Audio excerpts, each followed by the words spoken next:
Hello, or should I say, g'day everyone. It's Marcus Hanson, Director of Imports for Small Lot Wine and Spirits, and today we're talking about Australian wine. So let's dive in.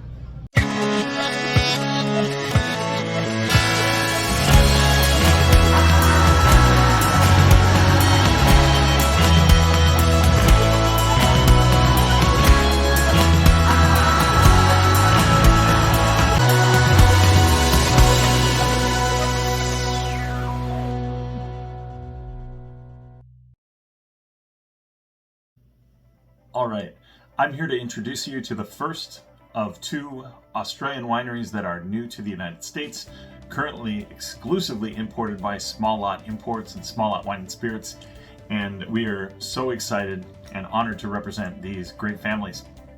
So the first winery is Serafino Wines of McLaren, Vale. And the story of Serafino starts in 1964 when Serafino, aka Steve McLaren, emigrated with his father Giovanni to Adelaide, Australia.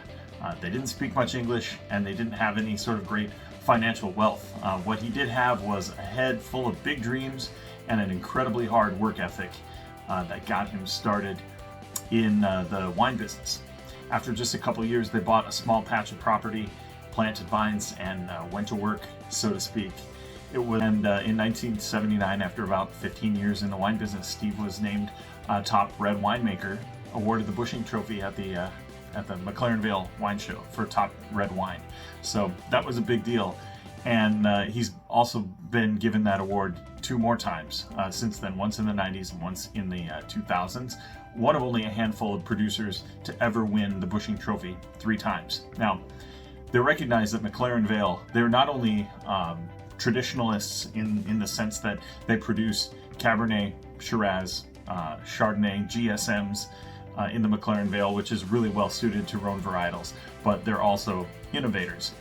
And the McLaren Vale, which has a Mediterranean climate, it's just, I'll throw the map up here, but it's just off of the coast, just south of the city of Adelaide. Serafino Vineyards has 300 acres of prime land right there, near some names that you might recognize like Derenberg and Wira Wira. And they have this 60-year legacy now I guess that would be 60 years, 1964 to 2024, legacy of grape growing and quality winemaking, not only with an eye toward tradition, but as I was going to say, toward innovation as well. The first innovation that Steve created was this wine, Lambrusco.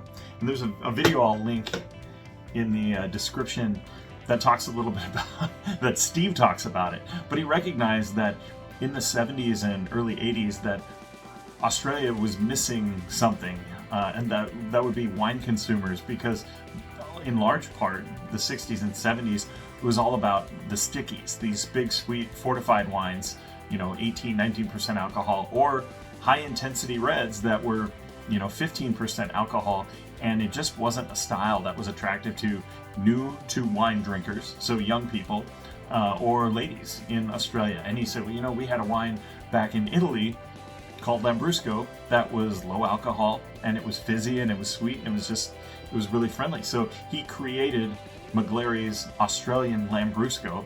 He's since changed the name and trademarked the word Lambrusco, but he created this wine. And it took off like a rocket ship to where it eventually became Australia's #1 selling red wine SKU. And that was all looking at the market, what's missing, and paying attention to that innovation.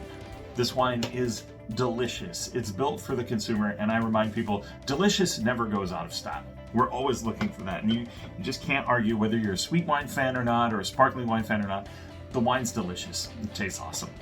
So, I also wanted to taste this wine. This is their Cabernet Sauvignon 2020 with you all, multi-award winner, but just kind of a hallmark, the style of wine that they produce. Talk about the genesis of this brand in the United States, because we're all looking for a great Cabernet value, bang for your buck. And what we can get from Australia right now, because of our dollar and the strength of the US dollar, but also that our trade relations with them are good and tariff-free, knock on wood. But This is a wine that retails in Australia for between $35 and $40. This is a wine that we can put on the shelf here in the United States for about $25 because of the aforementioned qualities. And when you can get a wine from a family-owned winery with a sense of place, talking about a couple tasting markers of this wine, you've got dark fruit, you've got cassis, you've got black cherry and a little bit of plum, and then you've got this lifted aromatic rosemary, some would call it, just a really beautiful lifted aromat. To get a wine of this complexity, that's not just heavy, big wallops of oak, of this style, man, for $25, you can't really ask for anything more. And the same thing goes for their Shiraz and their GSM as well. So this is a category that is ripe for the shakeup.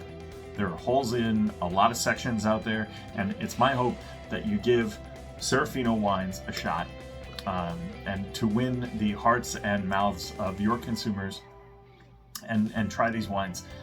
You're not going to find much out there by way of California that's going to be able to compete on this level as far as quality, value, story, authenticity, everything. And it's from just one of the really iconic families in Australian wine, and a guy, Serafino, that still shows up to work every day and puts the same passion in that he did 60 years ago. And of course, his daughters, Diana and Maria, are running the show now and on to the next generation. So we're so proud to bring back Serafino. Looking forward to tasting them with you sometime soon. Cheers.